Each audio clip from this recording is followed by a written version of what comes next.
Yeah, welcome back, everybody. I know it's been a little bit since we have gotten back onto some of these podcasts. There's just been a lot going on with me, a lot going on with Shane. But he's had some great conversations with different people in and out of the fire service. I've had some great conversations with different individuals in and out of the fire service also. And one of the topics that I noticed that we should probably talk about was vulnerability. And it's something that I hold close to my heart. I'm not sure how many do. What about you, Shane? What do you think about vulnerability? It's for me, it's different because I've never really considered myself a real vulnerable person. Yeah. I typically don't succumb to peer pressure or give too much stock to what most people think. Yeah. I have a pretty tight-knit group of people that I actually care about their opinions. Most others I don't. Yeah, for sure. But to me, that pendulum swings too far one direction where now you're so disconnected to where it becomes almost like that, where not caring what other people think, you're not really connecting with others, if that makes sense. Yeah, so, no, and that's exactly what I mean. It kind of restricts that growth at times because you just get to the point where you're like, I'm just going to do things my way works for me, and it, for the most part, it does, but it just restricts growth. Yeah, no, for sure. And, this podcast is, situated or geared more towards, the brain and really honing in on who you are as a person, the different things that we go through as firemen and just in life in general. And I know vulnerability for me was pretty big, and there's been a few buddies that have gone through some stuff this past couple of weeks, and I've seen how they've dealt with it compared to how I dealt with what I went through. And I saw their vulnerability just due to the fact that they were accepting where they were at, and they weren't isolating themselves, and they were willing to take,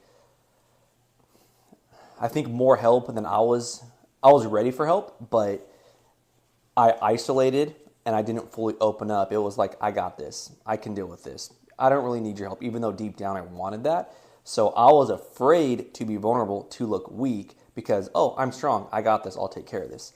So for me, I haven't really, I've always kind of cared what people have definitely thought about me, as far as a reputation, a hard worker, making sure you get your job done well. And, when you're on the rig or wherever you're at, you want to make sure that, hey, if this dude's on the rig, we're getting it done. But what I've learned in the past few years, and even the past couple weeks in particular, is I used to think vulnerability was one of those things of, guys don't show emotion. We're the leaders, we're the strong guys, and we don't show emotion. And it was a big eye opener for me of, no, I think being vulnerable is such a big strength, and I just had a warped view of what vulnerability truly was, with healing, with looking yourself in the mirror and truly understanding when you look in that mirror, who are you as a person? What do you want? Where do you want to be? Does that make any sense? Yeah. What did you define vulnerability as prior to your stuff and, being forced to go off the job? What was your perception of vulnerability? Like, if you had to define it, what would you call it? At that time, I would say it was letting your emotions be free. Okay. I guess. And I didn't realize, dude, that my emotions were not free. My communication was horrible.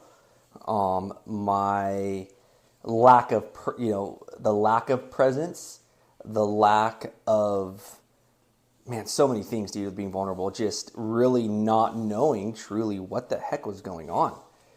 So vulnerability to me was weakness, dude. Yeah. Yeah. Like with everything else, I think that's what most firefighters would consider vulnerability. Yeah. We're taught that, we train it, we push rookies and kids in college and stuff to learn how to push past their limits. Because you have to when you're responding, when you're working, things like that. So we don't want to be vulnerable to what we see, what we do, in day in, day out during a shift. And that gets into a warped perception that ends up shackling you while you're growing up in the fire service, because you are human. You told stories before about, being emotional in the firehouse and you're hiding in your room. Yeah.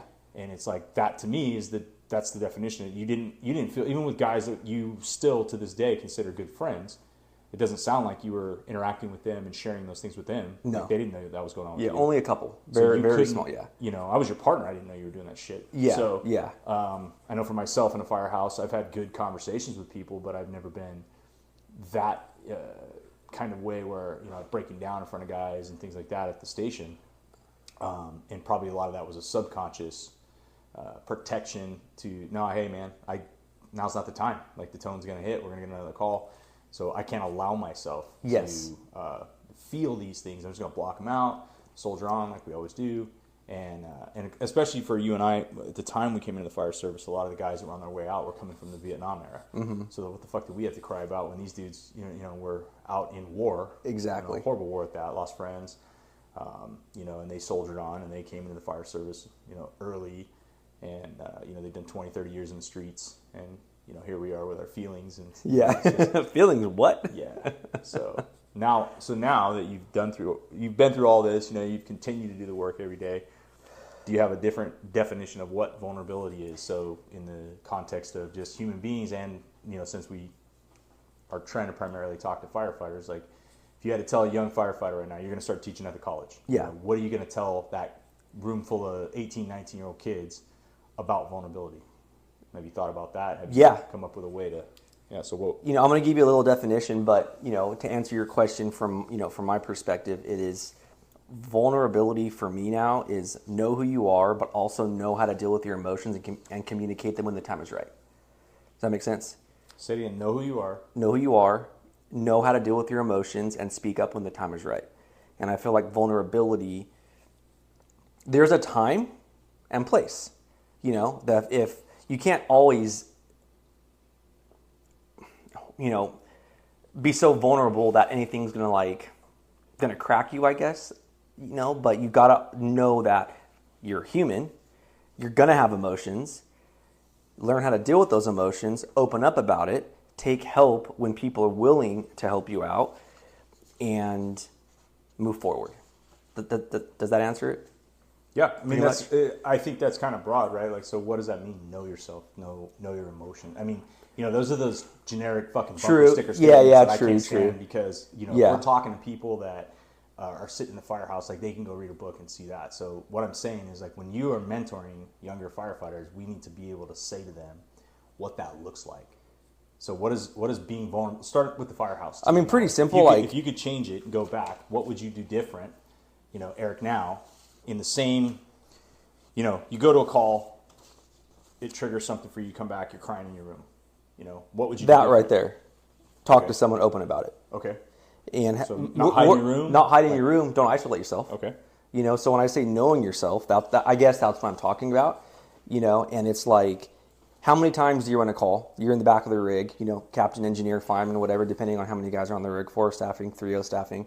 Hey man, how you doing after that PED arrest or that rescue or that extrication, with multiple dead victims, whatever, not all the time does it bother you, but there are times it does. But we're so used to doing things saying, "Oh, I'm fine." So I'm saying, know yourself, know your emotions, being like, what, guys, I'm pretty messed up right now. Like, can we talk about this back at the station? Like, and this is what bothered me. I'm gonna take some time and whatever. And so when I say know yourself, that's what I'm saying is I didn't know how to communicate. Hey, I'm this bothered me. I need to deal with this because if I don't deal with this now, it can be a year, it can be the next call, it can be 5-10 years down the road where some of these calls affect you and you're like, man, I just wasn't even vulnerable with my own feelings because I was trying to be the strong guy. So when I say be vulnerable, know yourself, it's like speak up when there's a time to speak up for yourself and be like, I need some help or I just need to communicate this stuff to get it out of your head. Because if you don't get it out of your head, you are just running circles of I could have done this better. What if? Get it out, get a different perspective, and just open up. And I feel like that conversation within the fire, first of all, the conversation with yourself, but also the conversation with people you can confide in at the fire station will prevent so much, so much mess, for sure, I feel like, you know. But like the definition here, what I saw was, the vulnerability is the core of our emotions and feelings. So when we look at what we do with the job, we typically shut off, I mean, I know I did, your emotions and your feelings. In the beginning, you're figuring out how to turn those things on and off. But the more calls you run, the more numb, the more jaded you get of the 911 system, just the stuff you see, we do start shutting, I mean, I did, and we see it, I think, throughout the fire service, I mean, just in life in general, but I know I did, I was shutting off my emotions and feelings in numerous ways. And so it's knowing that we do have a job that is, going to deal with life and death, but there's just a time to let that stuff out there, and there's a time to harness it, if that makes any sense. And I didn't know how to harness or let it out. It was just, I'm going to deal with this on my own. I'm not going to open up to anybody. Due to also childhood trauma, you just always kind of just go down to I'm not going to ask for help. I'm going to take care of it, because you don't even feel like you can trust anyone. So you just deal, and you never truly open up when it's like, that's what you should do. And when you open up to someone, there's a lot of help. They're like, dude, that's normal to feel that way, bro. Like, yeah, it's okay. How you doing? Okay, well, whatever. Like, you good? You cool? Good. I never used to do that. So I was never vulnerable, dude, until probably a couple years ago. Was like truly vulnerable, and just knowing like, oh, it's not a weakness, man. Like, this is what you do. This is something that you can talk about. And the more stronger you become with letting your emotions out, the stronger person you become, because you truly, I guess, you have come to know that that's okay to do in whatever facet of life, I guess, But yeah, does that make sense? Yeah. I think like vulnerability is something that builds trust. Mm-hmm. And so in the fire service, if you think back throughout your time, I'm sure you can come up with examples of people you looked up to, captains, engineers, senior firefighters, chiefs, whoever, that displayed a humility, a willingness to talk about something that is, call it taboo. Maybe a captain that you got back from a call and rallied everybody at the coffee table. Hey, let's talk about this. Let's, sits everybody down, kind of makes it safe to talk about, where, and maybe you didn't, I don't know.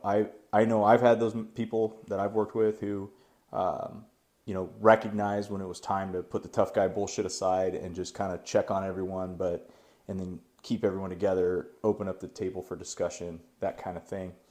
But I remember very distinctly that early in my career, seeing that from these older, salty, seasoned firefighters, that I'm like, man, these guys have seen everything. But to still see them have emotions, to still see them affected by calls 25, 30 years into the job, it was endearing for me. Like, it made me respect and love and appreciate them more, and also want to aspire to be that way. Yeah. So I think it's important that I've always tried to do that in the firehouse, is like not overly compensate for that, oh yeah, it doesn't bother me, whatever, but also to make it okay for rookies to, approach you. I never want it to be unapproachable. And because I think that it takes time to truly build real trust, and you're most vulnerable your rookie year. Mm-hmm. Because that's when, you're coming in, and if you're fortunate enough to be put into a station or a crew that you jive with, that you gel with. I mean, even if you're a superstar, there are people I know of that have been placed with the wrong crews and they did not do well. Yeah. And standing as an objective observer from the outside, you're like, man, this person, girl or guy, didn't matter. Yeah. I've seen this person. They're fine. They know they can do this job. They're new, so they're going to make mistakes, and they got a lot to learn, but mm-hmm. They got a great attitude. They have the physical ability to do it.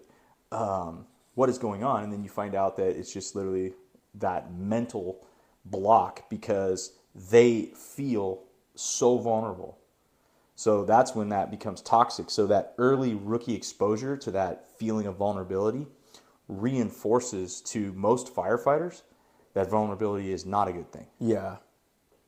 And that's where I think for me, when I define vulnerability now within the fire service, I mean, obviously you can read it off the internet and all kinds, there's plenty of definitions, but for me personally, it comes down to, establishing early in their career that, yeah, you're vulnerable as a rookie, but, we look out for you.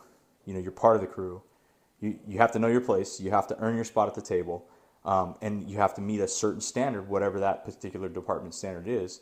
And then moving through your career, I'm always big about don't ever forget where you came from. You don't ever get off probation and start hammering on rookies like you're this big badass. You remember what it felt like to be a boot. You take care and develop people. Share your mistakes so they can maybe avoid those pitfalls.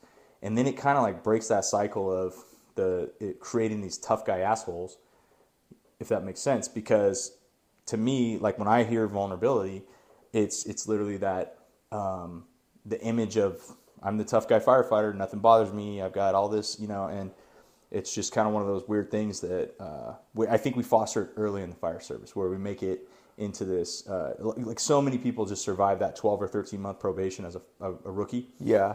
And then they get off probation and they're just like, they either go hide or they lock up with a particular crew, or they take that persona on again. Now they're the rookie bully. And it's just like, man, it's not what you should be doing here. Yeah. But it's all because of what they got exposed to when they started. Yeah. And that doubles back in the whole peer pressure, worrying about the constant scrutiny, worrying about because I think of it. Have you ever been on a call where you had to step away?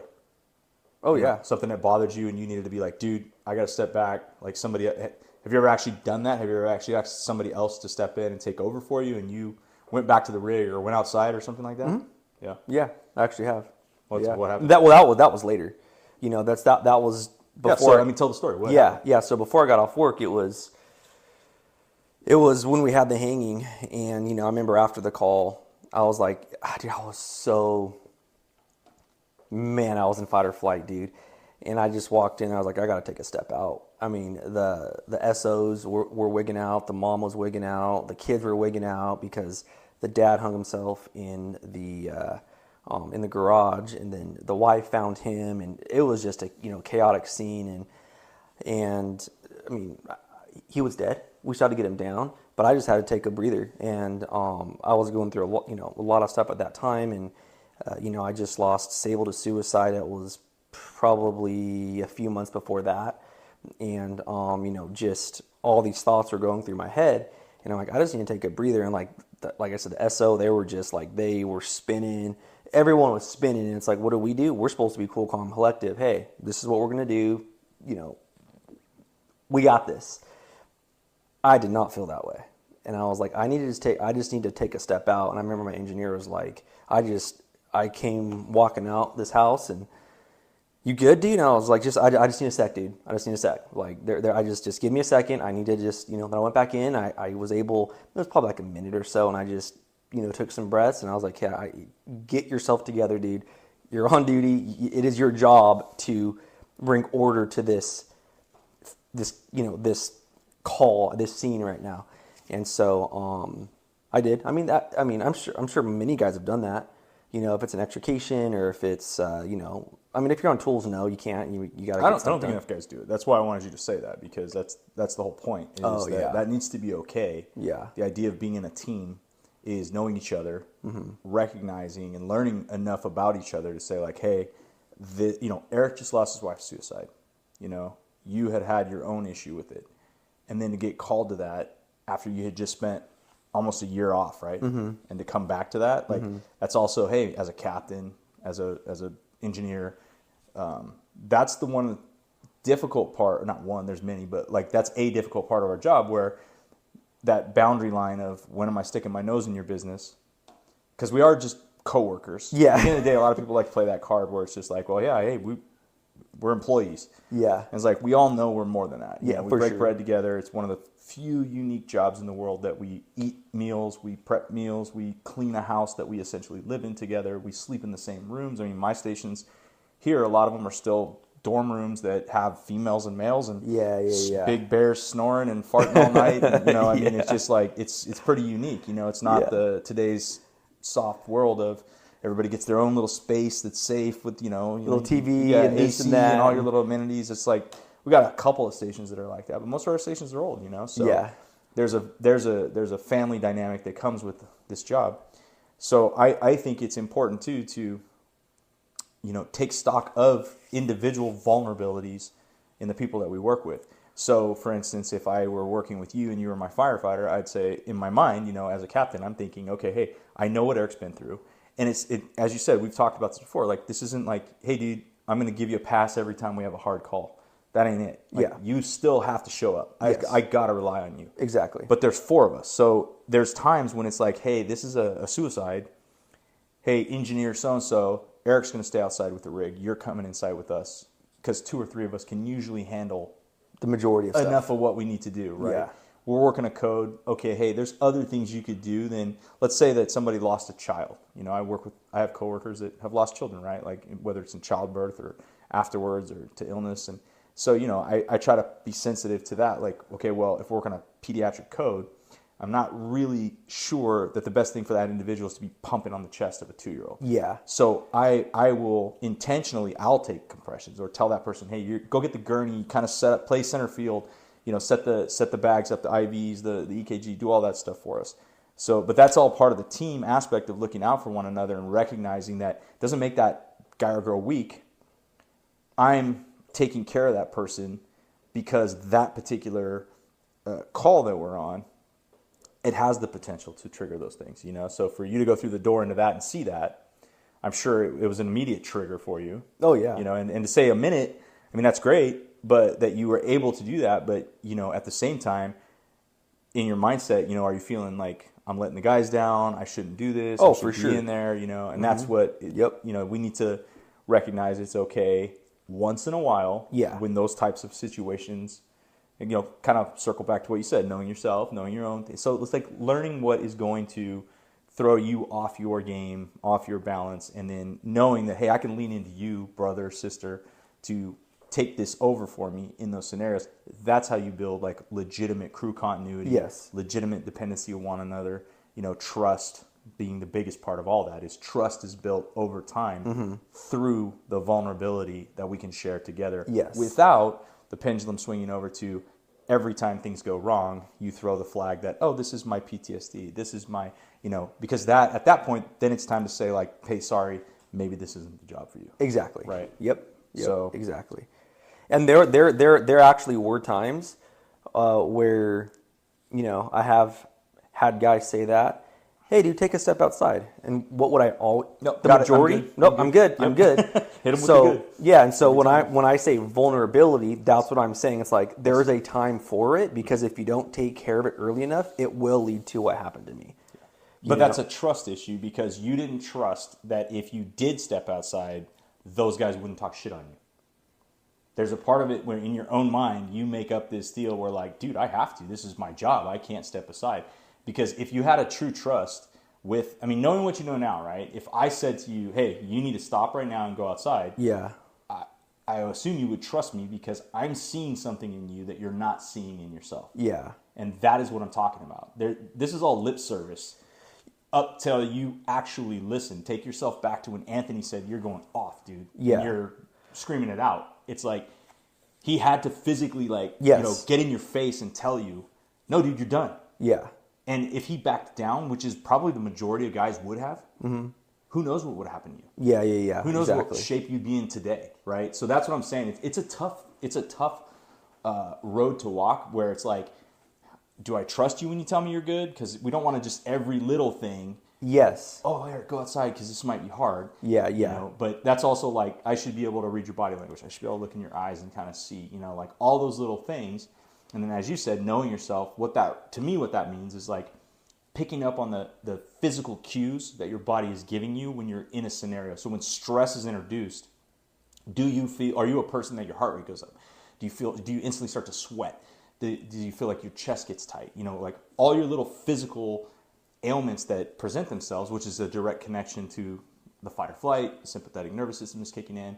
Like that's when you start to learn how the body works, and especially your own body. Yeah. That should be your trigger and your, like, call it your trigger point, like in a fire that means it's time to change tactics. Mm-hmm. That should be your like, oh fuck, I'm starting to enter this zone where, you know, there might be a consequence here. And then again, that has to also go back to like, what are we doing? Yeah. You know, is it life or death? Which the truth is, the majority of the calls are not like split second Hollywood crashing through the wall with a baby. Yeah. It's very, and when you look at the statistical data, I mean, the majority of the time we're in the firehouse, even super busy engines and stuff, like, because when you count seconds, I mean, it's kind of weird when you look at it. But the point is, it's like you have to kind of like train your brain to understand that when those moments come up. Mm-hmm. And I think that the crew members that you work with need to do that too, without being the helicopter parent that is constantly worried about, you know, somebody. So it's everything, dude. It's such a fine balance, obviously. Yeah, it is. And like, you know, what you said is so true. It's like you know, I mean, within any job, if you have any kind of want to be good at what you do, and I think most firemen do, you know, when you initially said, oh, the judgment of others, you're afraid. I was like, no, I just think I had too much pride. That's what I think it was for me. But as you were talking, I'm like, no, it was that. It was like, can Eric do this job anymore? So it was a combo of me being too prideful in my own head of like, no, I'm good. I got this. Leave me alone. Because if I can't do this, man, we're going to have to take you off the job. It's like... But pride is usually rooted in fear. Yes. You know? So... There's a difference between being proud of like, hey, I did a good job cleaning the engine. I did a good job cooking a meal. That kind of thing. That's just a like, oh, I feel good. I took care of my crew, right?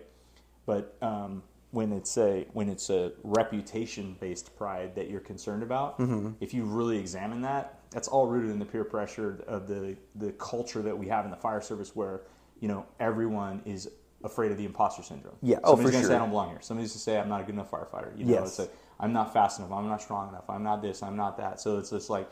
I mean, you see guys like completely overcompensate constantly. You know, the bitchers and moaners that are the constant pointing fingers at everybody else are the ones that are hoping you don't look at them, because they're usually the shittiest. Yeah. You know, and so they're the ones that just can't shut the fuck up, and they got to constantly like tear everybody else down because to make them so Yeah, and I mean they learn to be master manipulators, so they'll bring up points. They'll be like, yeah, no, look at, and then people start looking where these people are. It's a misdirection. Yes. Look over here. Look over here, and so you start looking, and then oh yeah, I see what you're saying. Meanwhile, this guy's a fucking idiot. Yeah. But you're not seeing it because he's got you distracted. So you're taking the bait, and that's now you're part of the problem. Exactly. You know, so, and that perpetuates forward, and everybody is susceptible to that. Mm-hmm. You know, from chiefs on down, it doesn't matter your rank. I mean, the higher you go, I was just talking to a DC the other day. It's like the higher you go, the more sniper rifles are pointed at you. They're all waiting for you to fuck up so they can call you out on it. Yeah, true. And because there's, you know, when you go in the ranks, there's more within the firefighters and engineers and captains. But as you go up, there's a lot easier targets up there, you mm-hmm. know, and so they're vulnerable too. And, you know, the leaders that we respect are the ones that are willing to admit their mistakes. They're the ones that are willing to say like, hey, I screwed this up. They come out and they talk to the troops and they get input from the field, and then they listen to that input, and then they implement, you know, if they're going to do a policy change or a rule that's going to impact operations for boots on the ground. They actually take to heart the things that are told to them by their soldiers. Yeah. And those are the people that people want to follow. Yep. You know, versus the, hey, I'm in the ivory tower, don't talk to me, I'm the gold dad. You know, those guys are the ones we don't, because, again, go back to vulnerability, they refuse to be vulnerable. They refuse to, it's, you know, their authoritarian nature is, my badge is bigger than yours, I got more bugles, I'm the chief. I mean, dude, if you got to say because I said so, like, you're not a leader. Yeah, for sure. And as soon as that leaves your mouth, you're done. In my opinion. Yeah, for sure. It's never be something like that. You know, and that's all tied into that vulnerability, because mm-hmm. some people who rise through the ranks believe that rank automatically grants this power that says, well, whatever I say is gospel. Yeah, screw that. And it's not. So the effective chiefs, and like where I'm at right now, I was just talking to somebody the other day, like it's better than it's ever been. I can't even really think off the top of my head of a chief that I don't respect or I think badly of. Whereas before, I can't think of a chief that I remember respecting other than maybe one or two. Yeah. You know, out of several. Now we have, I don't know, almost 20 chiefs between BCs, DCs, and the big chief, and I'm stoked, man. Like we're in a great spot right now because we have approachable chiefs. You know, chiefs that are willing to talk to you, the chiefs that are willing to be vulnerable with you. Yeah. You know, own their own mistakes. share with they give all the successes and credits back to the field. They take all the blame on themselves like leaders are supposed to do. And they're still like beat up from the field, right? They still take it. Like you can't win. Yeah. And I respect that. Hey, rather than like take that and then just say, all right, you know what? Fuck this. I'm not going to take your shit anymore. They remain humble and vulnerable. Yeah. And accessible, So I think that it's, when we go on these calls and if you recognize in yourself, hey, it's time to step away. It's like, I would hope that we don't, that we recognize that even people with a year on the job, 6 months on the job, sometimes a particular call, a person should step away. Yeah. So, no, it's good when my definition was more the emotional side, kind of where I was at. But you brought up some good points. It's like, yeah, vulnerability is emotion, but it's like you said, it's how many people want to admit they're wrong. Typically, it's you're pointing the finger. It was this person's fault because of this or because of that, whatever. So, vulnerability it's big, man. It's your emotions. It's knowing when to step aside. It's knowing when to speak up. It's knowing when to be like, man, I screwed up. Like you said, the best leaders really don't need to be leaders because they're just leading. They're doing it, and ones that have to try to be a leader typically probably aren't the leader. Take that with a grain of salt, but if it's a new position or if you're trying new things, yeah, you're going to have to learn leader tactics and leadership skills, whatever. So I'm not saying that you're not going to be learning how to be a leader, but if you're trying so hard to do it and you're like, oh, I said so or whatever, that's... those are the ones that, they read Management 101 and they Yeah. quote Chapter 2, Paragraph 3, Sentence 4 says this, and, and guys can see through that, smell that. Yep. It's inauthentic. And so, as we talk more and more, the vulnerability thing with trust, to me, it's like, vulnerability and trust, those two things to me are synonymous because it's like for me to be vulnerable with you, I have to trust you. Yes. And we have this weird tendency in the fire service where we isolate the rookies. Well, how are they going to ever trust us if you make them go to their rookie hole, go study all day, I don't see your face, go work all day, and you're not part of the crew, you're not part of the jokes, you're not part of the team, don't even talk to us, everybody's sir and man. I mean, all this, very clearly delineated line that says you are not in our tribe. Yeah. Okay. Well, they're a human being. Yes, they're a rookie, but they're a human being.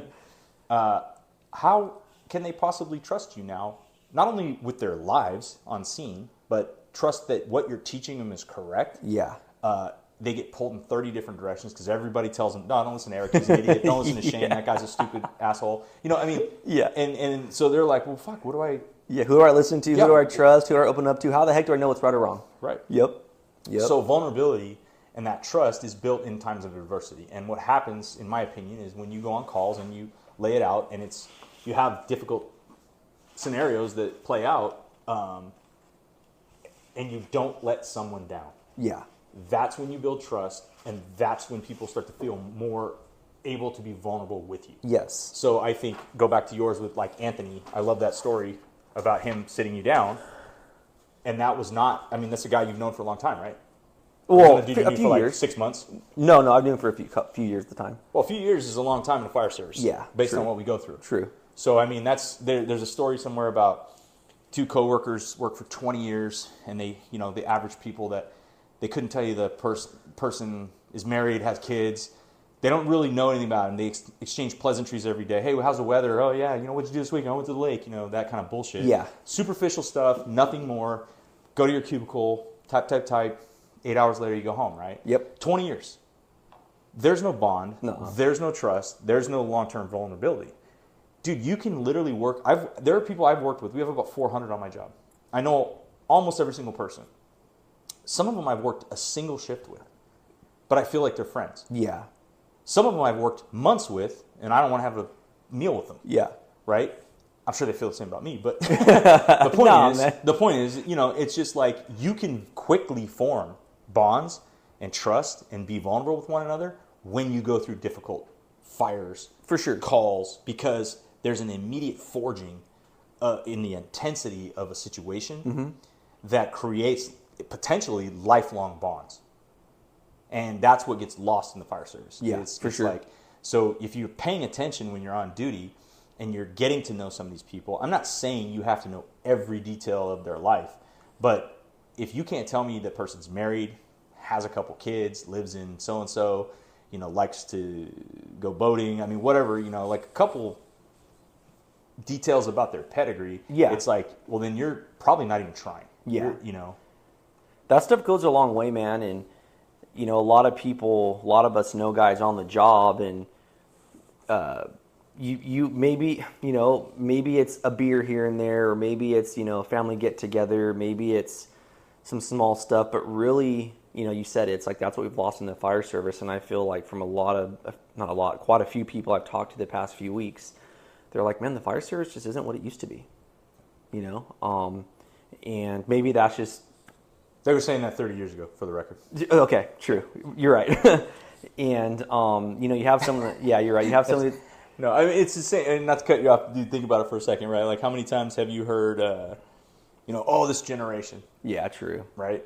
Yeah. I mean, well, I know they said that about my generation when I came on. I'm sure they said it about yours when you came on. Yeah. And I don't remember the millennial cutoff, but the definition of millennials, right? Let's see here. I got to look it up real fast because I can't remember. But how many guys recently have you heard that you talked to that are like, these millennials, right? Oh, yeah. Like a lot. Yeah. A lot. Yeah. So they break down all these different, like Gen Yers, Gen Xers, all that stuff, right? So Gen X is born between 65 and 1980. So I'm a Gen X. Okay. I think you're after me, right? Yeah, you were born in the early 80s. But Gen Z, so you're Gen Y. Gen Z is 1997 to 2012, right? Millennials were born after 2000. So it's just kind of funny because I've heard right now millennials are between 27 and 42. So that's actually not after 2000. It was before 2000. So millennials are 27 years old. So 1996. So I have people I work with who are 25, 26, and you'll hear them say these millennials, and you're just like, okay. And same thing for me. I mean, I'm of the newer generation. Like, I have technology. I like all the new stuff. So it's just fun. I think that's a perpetual thing, no matter what. Anything you do. I think you could be an iron worker or work on a boat, and you're gonna be these new kids, this generation and stuff. So there's a book that talks about this, just the history of the psychology, and like you're talking about, Vietnam War and that era. It's called The Fourth Turning, and that book goes into basically, a lot of detail of what we're going through right now, of how technology's changing. You've got, just so much change right now, and it is all these millennials, but it's like, that's the future. Technology's the future, and whenever there's a big change, it's like, who wants change, dude? I mean, I know we're talking about vulnerability, but like, shoot, that goes into it. To want to change, you got to be vulnerable. Yeah. I mean, how many times, do your story of just different. We were talking about this morning, but just different jobs you've done, from diving, to just so many things you've done, boating, and you're used to change. That's just kind of what you're used to. Yep. Not a lot of people are used to change. No. People get one job, that's a job they do for 30 years, they're done. They go to the same house, take the same roads, get up, have the same morning routine, and they're like, nope, don't get me off my routine because that's going to screw me up, right? Oh, that's probably the majority, dude. Probably the majority. And we have these talks, I'm like, Shane, bro, like, that's good, dude. Like, that's why I think your perspective, and for this podcast, man, it's rad because, the things we put together, it's like, you're just one of those dudes that you're just used to change. And that takes a lot, first of all, a lot of, even with this podcast, it's like, we didn't know how, what are we going to do? Let's just start. Yep. Do you really think, I mean, it's easier now, but do you really think it's easy for me personally to come on here and talk about suicide, talk about PTSD, me getting off the job? Hey, I'm gonna put my stinking heart and soul, my flesh out there and be vulnerable. Heck no, dude. Yeah. This is a prime example of being vulnerable and owning up to it. And saying, here's my story because it's going to help somebody. That's what matters. Yeah. Well, so that's perfect because I've watched you when you talk about this stuff. And it's funny because I've told you before, like, you're bursting. You want to get the stuff out in a good way. It's not an insult, not derogatory. It's literally like you've worked so fucking hard and you just want to share it because you the rewards you've earned through your blood, sweat, and tears through the process. And I never want anyone to feel the same way. That's the thing. I want a genuine, empathetic emotion that it radiates from you, dude. I mean, it's obvious. Like, I know 100% your intent. You're completely genuine, and you're just, I get it. But when you're talking, it's funny, man, because if you go back to some of our early discussions, you would say, like, oh, I'm going to be raw and authentic. And this is perfect for vulnerability. Think about this. Like, as I think more and more, the definition in the simplest form for me is like, willing to put yourself at risk of being hurt. Yep. That's what vulnerability to me is in its simplest. Put it on a bumper sticker. Yeah. It's I am willing to say something and take all that sniper fire. Yes. That's good. Yeah. And you started out toe in the water, right? Let's just see how it is. Yeah. It's not like me, I'm just cannonball, right? Like that, because I'm just like, fucking fire away, asshole, I don't care. Yeah. And I'm not saying that's good. Because see, to your point about me always changing too, that was actually a difficult thing in my marriage. Yeah. That wasn't good for my marriage. True. So all of this stuff is balanced, dude. Yeah, true. So as cool as it may sound, my life was bitching. I was this fucking, vagabond drifting on the ocean, like country to country, island to island, man with no home. Yeah, it sounds bitching. It's like a movie. And it's like, dude, but when you live that life, it's cool to a certain extent. But as you get older, you start looking down and like, fuck, well, where do I want to end up? Do I want some security? Do I want to live alone my entire life? I don't know. I mean, I wasn't like lonely per se, but at the same time, I'm just like, I was experiencing some of the most beautiful places in the world and I'm by myself. I just showed you photos of the hike I went on and they don't do justice, right? Like there's no photo in the world that can ever take you to, the top of the Sierras or, out in the middle of the ocean. The actual experience itself. Yeah. So, and there were times I would look around like, fuck, man, I'm all by myself. And this is, here's the sun going down, the green flash, there's dolphins, there's this, there's that. And it's just like, here I am with me. So I do the best I could to enjoy it, right? But it was just, it's a different thing. We're humans we're tribal creatures. Yeah. We want to be with other people. Yeah, so, for sure. The change thing, like my wife is not into change at all, dude. Yeah. It's kind of an inside joke, running joke between the two of us. So she's very routine driven, very much like, don't fuck with her daily routine. Don't mess with like the house. Don't mess with our little world. I mean, if I even talk about like, oh, I'm going to sell this. Why? Yeah. It's just more. Panic that, the world's going to upend. Yeah. And so it's all balanced. So back to what I was saying with you, where, I've seen the progression with you just in a short time of realizing like, oh, I said these things and there was no consequence. I've said these things and I haven't been hammered with, oh, you sissy, you crybaby, you this, you that, you're not tough. It's been the complete opposite. You've been talking to all these badass dudes and girls and that are thankful we're doing it. That you were blown away that you reached out. And I think that's what's cool about this whole process. I mean, even for me, it's not just you. I've had the same experiences where I've gotten I've been fortunate where I've had wives reach out to me. I mean, I shared with you some of the text messages and the thoughts that they gave out. And I've had, I had a really good discussion with one of them where I was like, hey, I genuinely want to know what you think. Like, what else do you want to hear about? Like, what else can, and just collaborating within like an hour of a conversation, I anticipate a lot more of that. Mm-hmm. So, it's just funny because what you just said, if you really go back and listen to yourself just a month ago when we started this stuff, it was like you're gung-ho for raw, authentic, all in, but it was like, toe in the water. Yeah, for sure. A little bit. Not that you were lying, not that you were hiding it. Yeah. It's just a natural thing, but vulnerability is gradual. Yes. And this is an important point when you're talking about this because it's so easy if you're listening to this in your car, at the fire station, at home, whatever, and you're like, oh yeah, totally get it, right? Sit at the table with all those fucking sharks. Yep. And you know exactly how those assholes are, and they want to take a bite out of the first thing. I mean, as soon as there's blood in the water, it's the feeding frenzy. Exactly. So that's the thing is like training yourself to be able to do that in stressful situations. Yes. So when you're faced with the hanging and you're able to recognize in that moment that you need to go outside for a minute and then you allowed yourself to re-engage, or do you need to go outside and be off the team for this particular call? Yeah. Right? Mm-hmm. And then go back and take a mental inventory and say, can I finish the shift? Do I need a week off? Am I okay? You know, and then having the trust built into the crew too, to be able to rally that at the table and say like, well, hey dude, like hey chief, we're out of service for about 30 minutes. Just got to sort a few things out. I believe I've built enough currency with the battalion chiefs I work for that if I made that phone call, I wouldn't have to explain much because I'd say, hey, I'll call you back in 30 and let you know what's going on. Yeah. Copy that. Call dispatch, out of service. All right, what's up? Lay it out. You know, are you good? Can you finish the shift?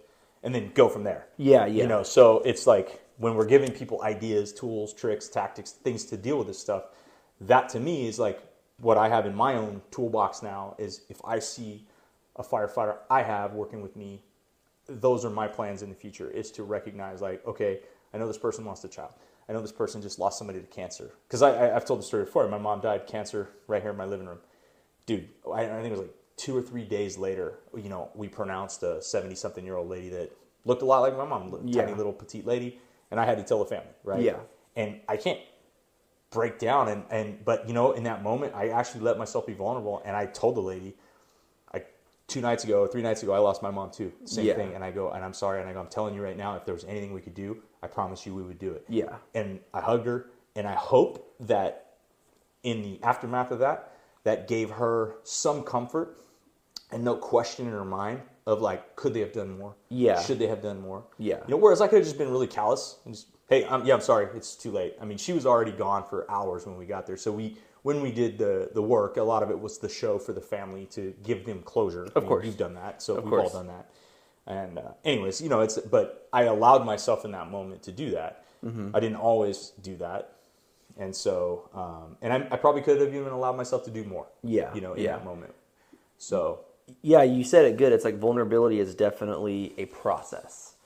You know, it takes time. And, you know, kind of like back to what you said of, you know, if you run those calls or whatever, it's like trust is huge. And I can look back at myself personally, and if I would have just understood, no, I don't got it, I'm going to take a shift off. You know, I'm going to take the rest of the shift off because what was I worried about? Oh, is he going to be good? You know, can he still do the job? And so I'm good. But in turn, you're not good. And eventually, if you keep doing that, it's going to happen. It kind of like what happened to me, unfortunately. Sorry, whatever, it is what it is. And you get to a point where your body is like, nah, dude, you got a lot of stuff you got to figure out here, because now it's coming out and your body is purging a ton of things that I couldn't control, you know? And so being vulnerable and understanding, it's like, you know what? Yeah. You know, I can go back to, you know, one of, I'm not going to say any names, but a close buddy of mine, he just lost his daughter to suicide, and he's doing it right. You know, I hung out with him, you know, a few days ago, and he's accepting everything. You know, I'm going to take, you know, 2-3 months off of work. I'm not even planning on going back yet till I'm going to be with the family. I'm going to, you know, do all this stuff. And I was back in 2 weeks. God was saying, don't come back. Yeah. I wasn't vulnerable enough with myself to be like, dude, it's okay to feel these emotions right now. It's okay to be like, guys, I'm not good. You can probably go to anybody. They saw I wasn't good, but when they asked me, I'm good. Mm-hmm. Oh, Eric's good. Eric, that's what he said. But inside, I was so broken trying to look strong, but I probably looked weak as hell on the outside. And that's what's annoying.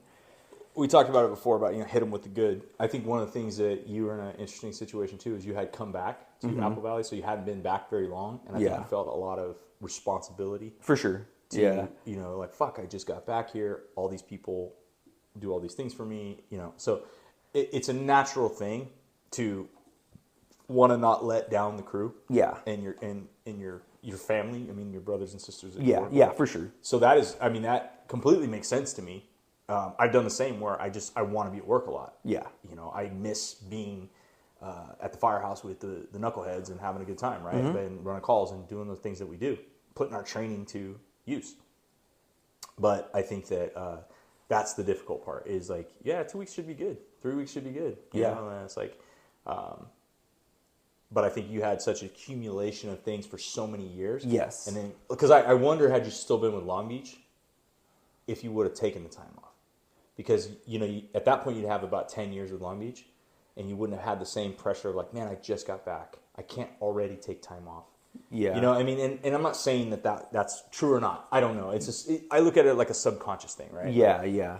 Where I wonder if it would have been different. Yeah. You know, nothing against either department. I think they're phenomenal departments. Oh, it's yeah. just a matter AV of was like, you know, great, it's a dude. natural thing. When you leave a department, you go some other place. When you're the new guy, even with experience, you're still a new guy now. Yeah, Because I exactly. did the same thing. I mean, I went back through rookie school. You know, Yeah, the guys who taught my crazy. rookie school, half of them were my rookies 10 years Yeah. prior. So it's like, I get it, man. Like it's humbling.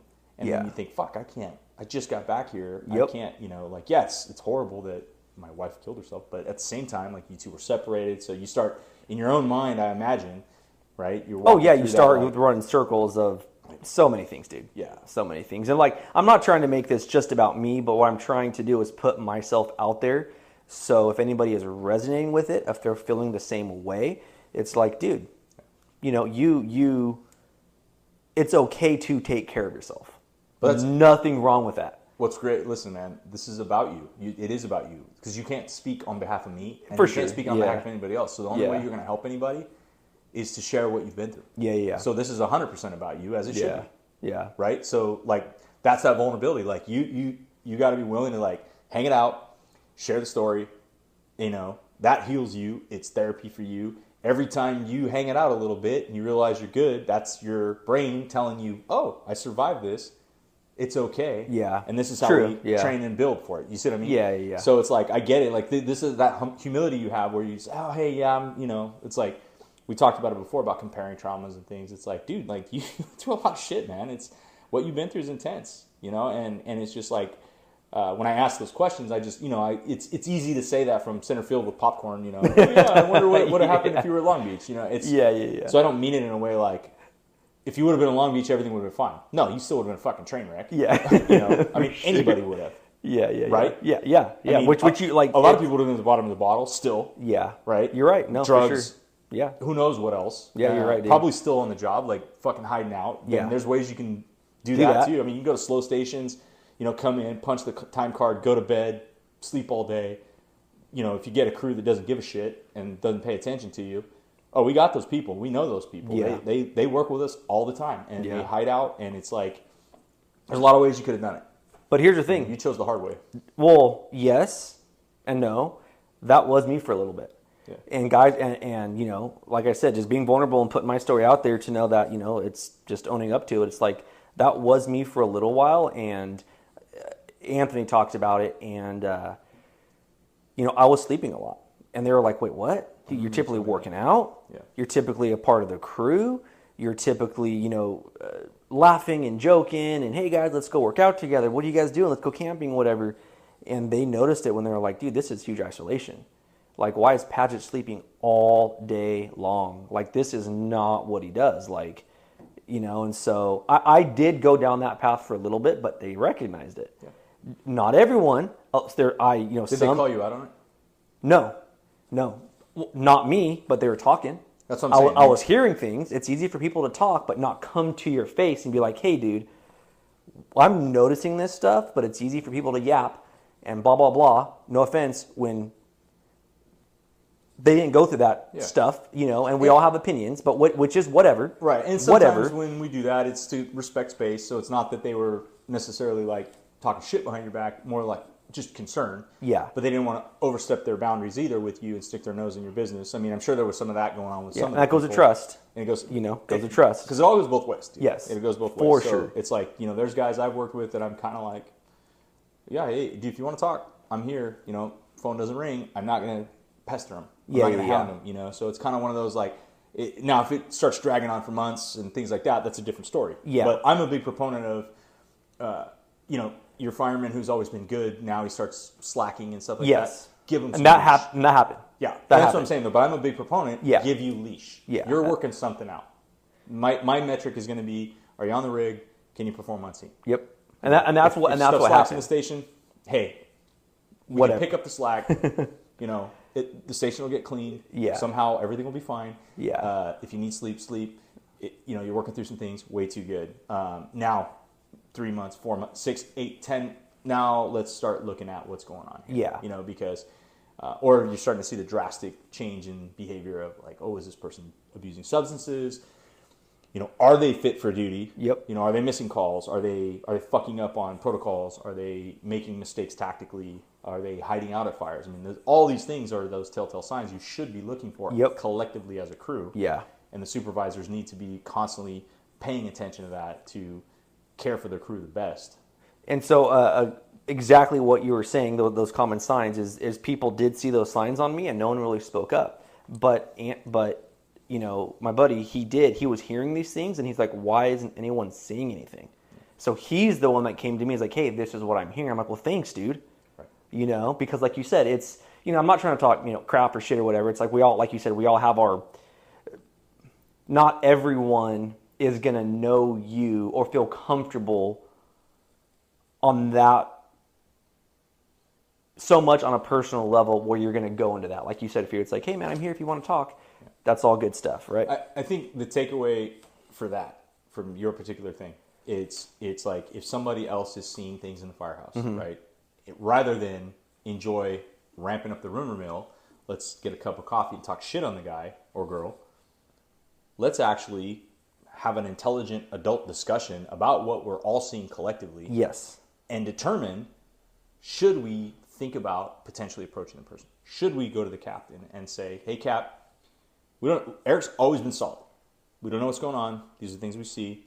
Maybe he just needs a few weeks, a month, 2 months. Maybe he's just tired. Maybe there's so much shit going on. Whatever. But we just want to bring it to your attention. Yeah. Rather than enjoy your pain, rather than enjoy your hurt, your change in behavior, which is what is easier sometimes because the cowards will take that route. Mm-hmm. So I think that's the distinction to draw from that. For sure. Not that they needed to approach you, because again, some people it's like, hey, you're my coworker, dude. It's not my job to fix you. It's not my job to, if you can't. And I mean, I get it. There's some guys that's like they would disagree with what I'm saying and say, nope, Eric just shouldn't come to work. You're putting guys at risk. You're this, you're that. And it's not that I disagree with that either. It's kind of one of those like, hey, yeah, that's easy to say. Yeah. It's real fucking easy to say, tough guy. Yeah. But as you said, most of them aren't going to say that out loud. Yeah. They'll talk shit in their little circles. Yeah. But they're not going to, lay that out in front of you. Yep. Especially not when you talk to them and explain what's going on, because then it shuts them up real quick. Yep, exactly. And that's because it's so easy to just value judge from the sideline. Mm-hmm. And I think the goal of this, this conversation is, like I said, there's been a few guys I've been talking to the past few weeks, and it's I've just heard this topic pop up a lot, and it's like at the end of the day, from the buddies I know and where I've worked, and I think just a general impression, everyone wants to do pretty good at their job. You want to go to work and you want to do well and you want to be respected. You want to trust your crew. You want to, trust the department you work for, whatever. Yes, we got the business side, but then we also have the station side. We have the calls we're running. We have, we hope we have the brotherhood of some sort, and that's what gets us through. Like you said, get to know them a little bit better. But the whole purpose of it is if someone's listening to this, which you guys are, thank you. A lot of people have been listening to this, so thank you first of all for all, for everyone for supporting and whatnot. So the ones that are listening to this, take the steps needed to do what needs to be done to fix yourself. Be vulnerable with yourself. Be truthful with yourself. Look yourself in the mirror and be like, okay, what can I fix? What do I need to do? Where am I hurting? Where am I strong? How can I find a solution to where I'm at?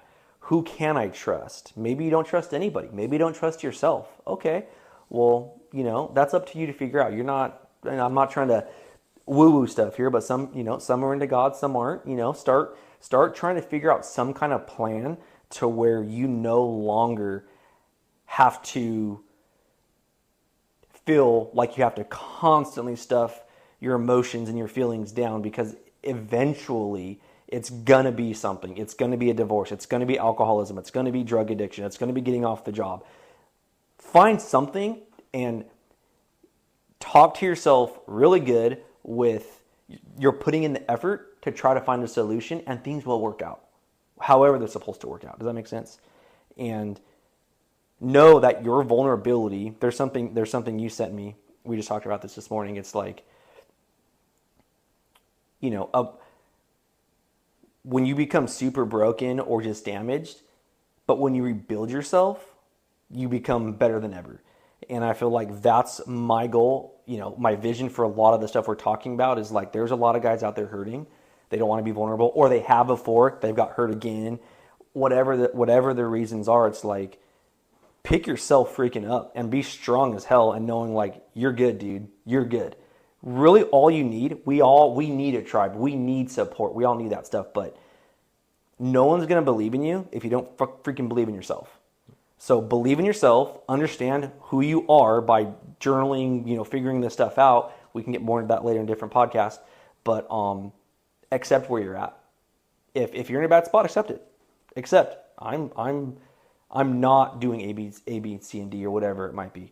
Accept that, move forward, and like that's being vulnerable with yourself. And I'm not saying you need the validation from everybody else. Oh, I was vulnerable. Look at me, man. I'm so cool. It's like, no, I'm saying do it for yourself. That's what matters, and the rest will come. Well, it's resiliency. I mean, that's, the whole name of this podcast with the resiliency and chaos. That is one of the things that I work with when I'm trying to develop our younger firefighters and stuff, is to understand that you're going to get knocked down. You're going to get hit in the mouth, right? I say it all the time. You knock me down, enjoy it. When I get up, you're in a fight. Like, exactly. That's my mentality. Like, not like I'm some tough guy, but it's just, like that's the mentality. It's like, we need to have that mentality. I'm not going to stay on the canvas, right? Yeah. So the resiliency, it goes to what you were talking about with the rebuilding yourself. I used to like this quote, scar tissue is stronger than normal flesh. Yeah, true. As Henry Rollins said that. And I always thought that was interesting because it's like when you get cut and you have a scar, that particular area, it's stronger. Mm-hmm. It gets reinforced because it's been wounded. So your body naturally does that to reinforce, armor up that area, make it stronger because your brain, subconsciously, all these things happen that recognize that, oh, that was vulnerable. There's a cut there now. So like you scar up, boom, that little area, not that you're invincible, but it's a stronger than the normal flesh. So the same thing goes for the emotional scars and the adversity we go through. Mm-hmm. So rather than run from it and live in fear of being vulnerable, live in fear of being let down, live in fear of being hurt, it's like, no, man, like face that, and when you do it, like accept it, embrace it, and learn from it, instead of running from it or hiding it. So I know, I was thinking right now about some of our wives and our families, with vulnerability. Like, so how are you vulnerable with your family? Looking back with you and Sable, some of the conversations you've had with me about her saying things to you like you weren't present, like, fuck, dude, you're not even here, she's laughing at you during dinner. Yeah. You were drinking whiskey to sleep. Your sex life sucked, all that stuff. Yeah. And you're not alone. I mean, it's just conversations I've had with other people. I've had my own battles. So I'll give my part too, but I'm curious, like, let's talk about some family stuff real quick, since we kind of droned on a long time about fire service stuff. True. The intent of this, and as we learned through the first series of episodes we put out, a lot of families are listening to this. So I don't want them to be left out.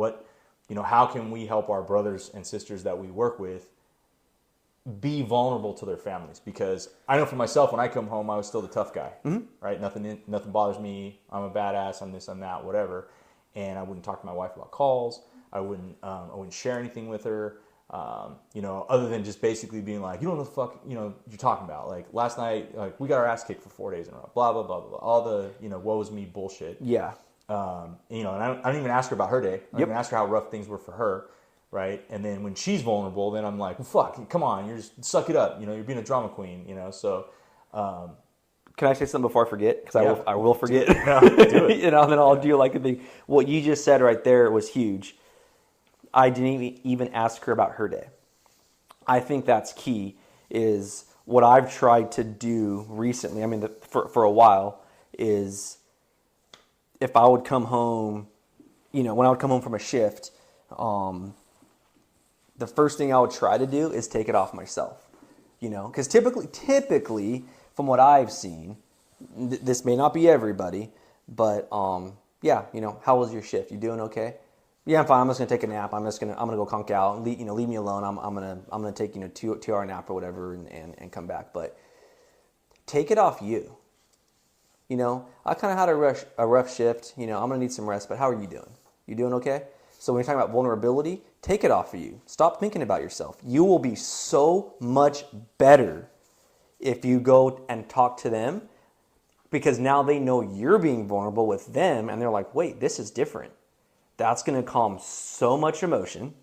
That's going to take the stress level from they don't know what it's like, and they don't need to know what it's like because we chose the job. That's not our job to tell them, hey, you don't know what it's like. That's just rude.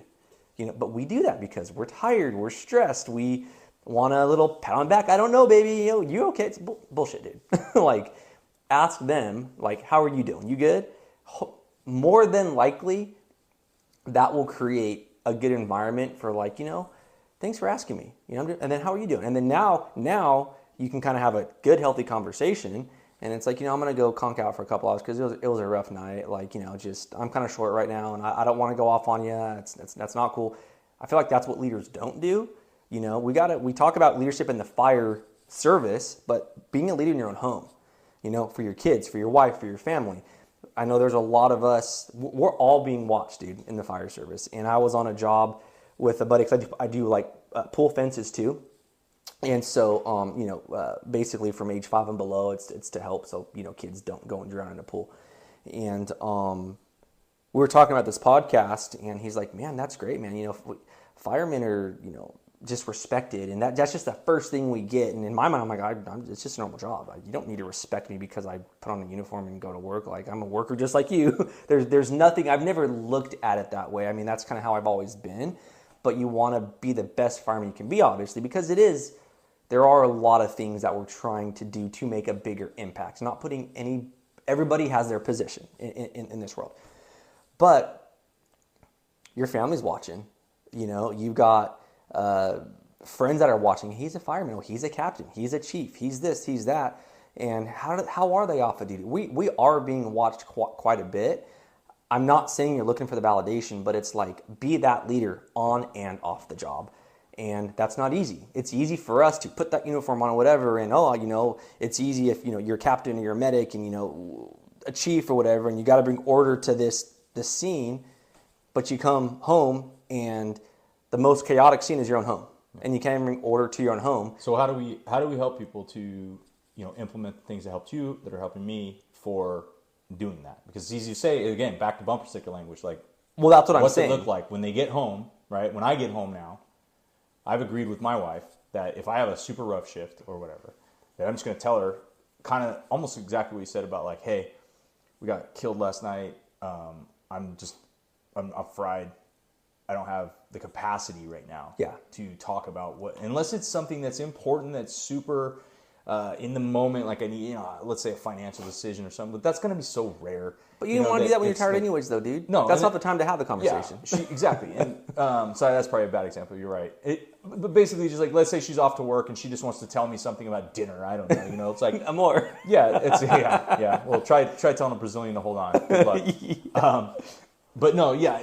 But she did. She agreed to it. She's been great. I mean, the last few months, like whenever I've had a tired, I'm coming home tired or whatever, it hasn't been difficult at all because we made that agreement. Yes. But we ironed out what that was going to look like, so it wasn't a shock to her, and where she took it as a dismissal of her feelings and her needs and her, like me making her inconsequential and being, so she can be vulnerable with me, I can be vulnerable with her. And then we had also discussed, like, I think other people need to think about the level of detail.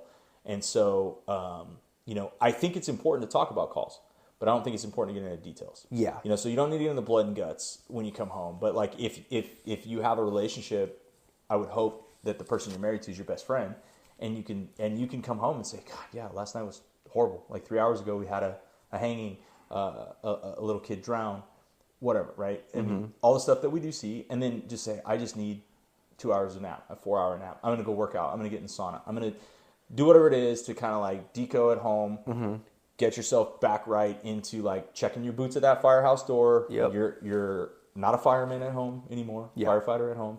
You are husband, wife, girlfriend, boyfriend, whatever it is.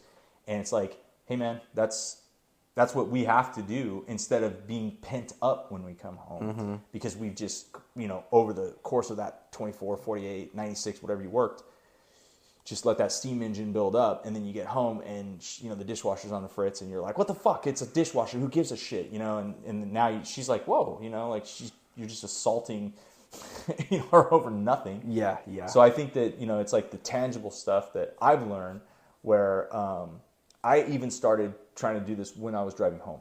Yeah, is like taking a quick inventory. It was like, am I in a bad mood about something that happened at work today? Am I this or whatever? So then it's like, choose a good podcast, choose a good music that you like that resets you. You're a musician, so I'm sure you've got your go-tos, whatever it is. But like actually doing those things so that you don't. But that's you pre-planning, just like you would pre-plan a call. And what are you doing? You're being vulnerable with yourself, and you're taking personal accountability. How many of us take personal accountability? Well, and it's constant.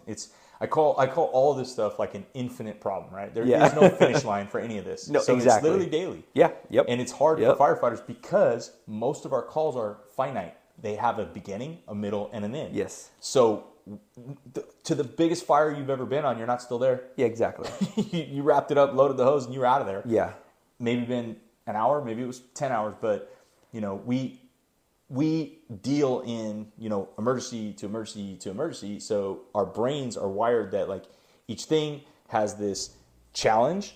We solve it. Yep. We go home and then we go to the next one. So everything in life becomes this easy way for us to like, okay, what's the problem? Let's solve it. It's like, no, dude, every single day, these things will happen. The winds change every day. Yep. We talked about adjusting the sails, adjusting the course, so paying attention to that stuff when you come home and being vulnerable with your family. Yeah. Kids being, realizing that sometimes you have to put the job aside to be more present for the family. And that's a difficult thing because you're going to have to sort through the vulnerability of feeling guilty about letting down everyone at the firehouse that you think, because we want to believe that without us there, the firehouse won't run the same. Yeah, these are great points, dude. Yeah. But it's okay. I mean, that's a good thing because that means that you care about the job, in my opinion. Yeah. Like, if you don't feel that way, then I kind of question, like, well, how invested are you? Yeah. Like, you should feel like, if I'm there, things will be better. Because I'm good at my job. I work hard. I train. I want to be there. I want to produce. I want to give and add value to everything that I do. Yeah. Right? And so when you come home, and it's like, it's a different set of challenges, but it's infinite. It's never going to change. It's always going to be there, and you're always going to have to be cognizant of those things and figure out what works for you and your family so that your family does not get put out on an island and they can't relate to what you've gone through. Yeah. And just like everything else in the balance, that pendulum can't swing over to where every time you're just in a bad mood, you pull that card and say, oh, well, we got beat up last night. Yes, exactly. Now you're playing the victim, exactly. Oh, fuck, it's so easy to do. Yep. And especially when you're tired, especially when you're beat up emotionally, physically, all of it, you're exhausted. So it's a constant deal. So like for me and my wife, it's hey, call me out. And she's been really good about seeing like my sauna. She'll say, Amor, go to the sauna. You need to go there. And I'm like, oh yeah. And she's like, yeah. And I'm like, oh okay, yeah. And I didn't even see it, like I just because I got caught up in something or whatever. I was doing a project around the house and. I was a few days into it, and I was just working full days on it. And she's like, hey, have you been in the sauna in a few days? And I'm like, no, I haven't. She's like, you need to get in the sauna. Yeah. And I was like, oh, yeah. That's cool. Support, though, dude. It was. That's support. But it's work, man. Yeah. It's having those discussions, and it's work. So, yeah. Yeah, for sure. So yeah, I don't know if that's an Amazon package for the wife. Oh, yeah. So, sorry. Anybody that's Ding dong. Is that like the bell's up? You guys are done? Yeah, I know, right? Probably. What are we at, an hour? Yeah, we're about an hour and a half. So all those are great points. And, for anyone out there that's listening that is a husband or a wife to, a firefighter, hats go off to them because it's not easy to deal with. You have to be vulnerable enough to be able to accept where they're at. And that's a lot of pressure on someone that's not a fireman.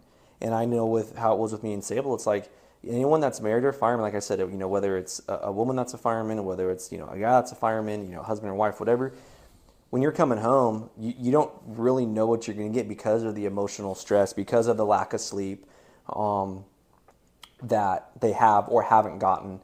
And, we're thinking about you guys because we know what you have to deal with isn't easy also. I know we're talking about a lot about, us and mainly what we have to deal with, but I also don't want to forget about the ones that are home that have to deal with us also, like you said, the families. And it's like our hats are off to them because I know, being a firefighter husband or wife is not easy. That brings on a lot of, different things to them too. So the support that, like you said, you can give to the whole household, to the family. It's a process, and it's just communication, figuring out how to deal with it and stuff. And sometimes, us as firemen, I know for me, my communications got a lot better, but for years, dude, I had no idea how to communicate. No clue how to communicate. Nothing. I just, so it's gotten better. And I could say, so with vulnerability, trust, what's the takeaway from how can families benefit from this? Communicate as best as you can and talk about, your needs and your wants and come to a conclusion together to make sure that, you guys are as successful as you can be in whatever situation you're going through. Does that make sense? Yeah. I had two things on this. That one is a book highly recommend is Fully Involved by Minda Oz. Oh, yeah. That was a great book that when I got married, which was only 4 years ago, I was able to get it fairly quickly. Almost like right when we got married. I think that book's been out about that long. Mm-hmm. Her husband, retired battalion chief out of Long Beach, great guy. Yeah. But very accessible book, easy read, not a lot of fat, a lot of really good stuff in there, so there's no fluff. It's just straight up, and it's very, and then I thought it was brilliant. She had the family right too. So there's some passages written by the kids. There's passages written by Jeff, the BC. And it's, we've all been, even in a short marriage of 4 years for me, I've experienced a bunch of what's in that book. They've been married a long time. So yeah. It doesn't matter if you're newly married, long married, whatever, ton of great stuff in that book. Can't recommend it enough. Go on Amazon, get it. Yeah. And reference it often. Second point to that was like, when I'm big on like in our discussions, it's like, again, I don't want it to just be like, oh, do this and do that. Like here's a really good example. It's like your family's probably really proud of your job. Your wife, your kids are like, dad's a firefighter, mom's a firefighter, whatever that looks like. So what's something you could do that makes you vulnerable but brings them into the fold? And this may be a silly example, but if you think about it for a second, go to an award ceremony. Put your Class A uniform on. Go take the award for the unit citation, for the life-saving award, right? We all make fun of it. We talk shit in the firehouse. I didn't even do anything. I literally have a life-saving award, one of, I don't know how many I have, but one of them, I was an engineer that pushed the gurney up to the driveway. Yeah. So I was pretty badass. I saved the life. The firefighter who was doing excellent CPR and the explorer who was with him doing good chest compressions at the guidance of the firefighter, did all the work and brought back this meth addict, and got pulses back. I don't know what the result was after the hospital, but I know we got an award for it, right?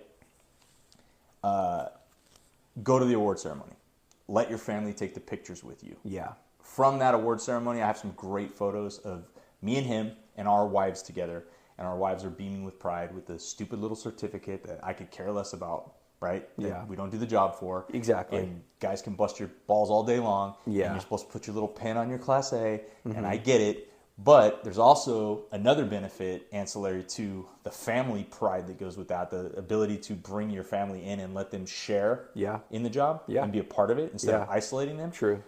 There's a benefit to the department too, because the fire chief and the people that are fighting to get us funding and more rigs, more people, more equipment, all those things, that's one of the few times that, and I credit my former chief, her and I would talk about this. She's like, I just wish people would come to award ceremonies because it's so difficult when we have 20 or 30 awards to give out and 10 guys show up. Yeah. And she's like, it's an embarrassment in front of city council, in front of the mayor, in front of the city manager. And then I'm going with my hand out, hey, we need more millions. We need this, we need that. And they're going, where are your people? Yeah. Your people don't care about that. So that's a time when you can go down there and represent the department in a way that the public can really rally behind the organization as a whole. Yeah. And it really benefits the fire chief and his administrative staff, or her administrative staff, whoever the fire chief may be, in order to, procure more funds, to show that we have a camaraderie, a morale.